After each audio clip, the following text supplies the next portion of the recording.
जैसे भी हथ अचे हुनजो ज़हनी तवाज़ुन ठीक ना है। जैसे भी हथ अचे खुदा कारण मदद करे असां पंहिंजीअ खे पाण खणी वेंदासीं। साईं उनजो नालो आहे सनम। उनजी तस्वीर भी असां तव्हांखे ॾिनी आहे। तस्वीर सां सनम घरवारी मोहम्मद अयाज़ जय जी। उनजो ज़हनी तवाज़ुन ठीक ना आहे। उनजी हिक रग जेका आहे मगज़ वारी इन्फेक्शन थी पियो फाटी पई। साईं उनजी उमिरि तक़रीबन 38 साल खनि आहे। साईं ॿार 11-12 आहिनि। हिकिड़ो गुज़ारे वियो आहे, 10 आहिनि।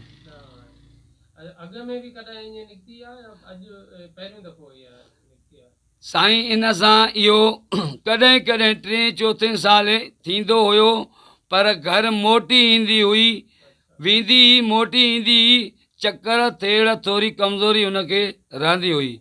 हाणे हिन जी 2 महीना अवल पेट जी सीज़र कराईसीं, हुनजी कमज़ोरी थी वई। मां रोज़ हुनखे थेलियूं दवाऊं कराईंदो हुयुमि। वरी हलंदे हलंदे 2 महीना गुज़रिया, हुनखे इन्फेक्शन थी पियो, हुनजी रग आउट थी वई, उहा फाटी पई। मां ट्रामा लाड़काणे में वञी हुनजी ऑपरेशन कराए, टाका हणाए, हुनखे ठीकु कराए तंदुरुस्त कयुमि, ॻाल्हाइण जहिड़ी थी।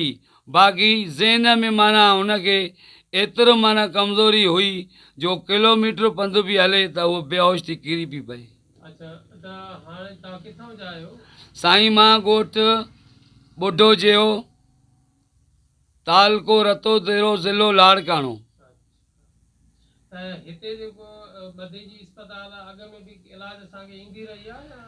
साईं इलाज सांगे सां मदई जी अस्पताल में न आई आहे, बाक़ी उहा आई हुई। हो मञींदी आहे पीरनि खे तमामु घणो।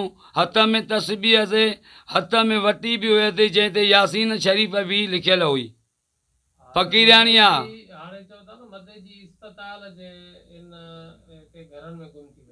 हा साईं हिते आई असांजे। हा साईं असां अंदरि आयासीं। कॾहिं असांजे छोकिरे मुंहिंजो ॼाटो आहे वकार अली नालो अथसि, उन दांह कई त वारो को ओ भॻी थी वञे, ओ हिननि घरनि में भॻी थी वञे। असां डुक वियासीं, माई छपी वई, दर खड़कायासीं, कंहिं बि न ॾसियो। साईं इहो तक़रीबन 8 टाइम हुयो। राति साईं राति 8 बजा जेका राति गुज़री वई। हा बाद जी सर। साईं हुनखे लाइट हुई, हुन छोकिरे खे चयईं त हीअ मुंहिंजी ससु आहे, मां सुञाती आहे। मूंखे ॾिसी लटो वेड़े, कारो लटो लोही हुन वेड़ी, भॼी वई, दांह कयईं, भॼी वई अंदरि। ख़बर न आहे त उहो घर कंहिंजो आहे या कहिड़े घर में अंदरि वई या उहे घर वारा केरु आहिनि। असां त नवां थी अंदरि हुनजे कॾहिं ॻोल्हा जे करे वियासीं, असांखे कंहिं बि न ॿुधायो। हे टाइम थी वियो आहे, असां अस्पताल जे चौधारी फिरी फिरी थकिजी पिया हूं। माईअ जो को बि इहो नथो ॾसे त अस्पताल खां ॿाहिरि क़दम वियो या न।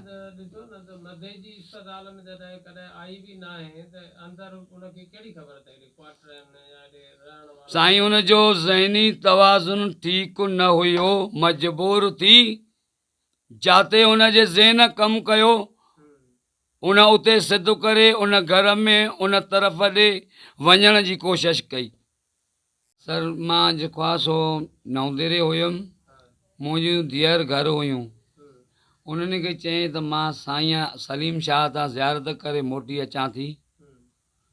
उतां ज़ियारत करे अधु कलाक खनि जे अंदाज़े ताईं ज़ियारत करे उतां उहा वापसि थी करे शाख वरितईं। असांजे ॻोठ में फैज़मंद जंहिंमें शाख आहे जेका दादू किनालम लॻे थी, उन उहो रस्तो वठी करे सिधो इब्राहिम शाह जे पोएं साइड ॾांहुं जेको बीबी गुलां जी माड़ी सॾिबी आहे, उतां हिनखे को माण्हू गॾियो आहे।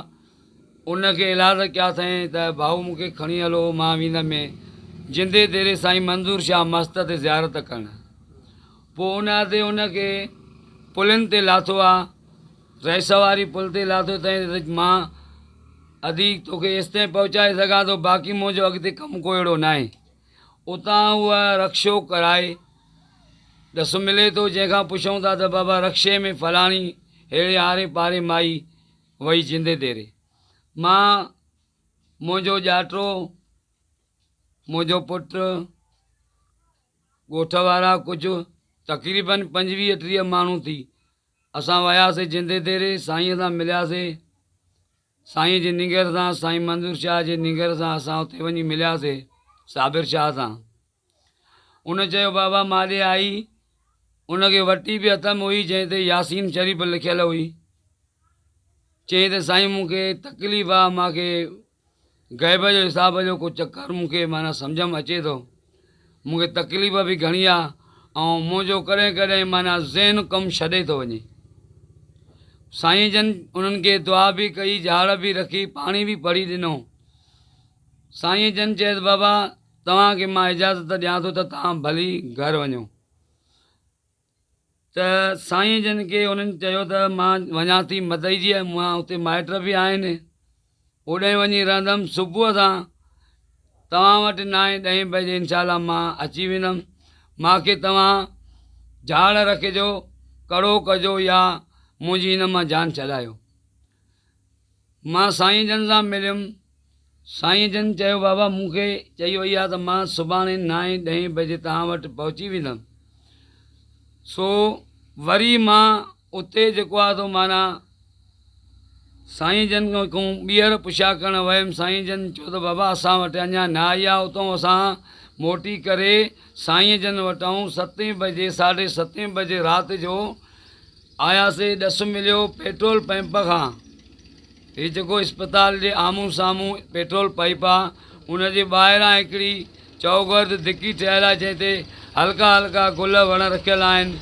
माई वेठी हुई वाइड़ी ऐं संदसि ॻिचीअ में उनखे थोरा दाग़ आहिनि जो चए पई त रग में मूंखे माना तकलीफ़ महसूसु थिए थी। उनखे हथु विझी इहा ज़ोर ॾींदी आहे। पोइ उन खां पेट्रोल पंप वारे चयो त असां पराई माईअ खां कीअं पुछूं त बाबा तूं कीअं वेठी आहे हिते।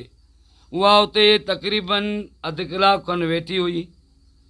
उन्हनि चयो असां हुन सां मिलियासीं। उन्हनि चयो बाबा 5 मिंट सिर्फ़ु थिया आहिनि हिन इस्पताल में अंदरि हिन घिटीअ सां हीअ माई एॾां वञी पई, पर हुई बीमार। ज़हनी तवाज़ुन हुनजो ठीकु सम्झ में न पियो अचे, छो जो 2 दफ़ा उहा थेड़ खाई किरी पई। असां चयोसीं त का बीमार आहे, वही बि इस्पताल ॾे त का दवा कान थी वञे।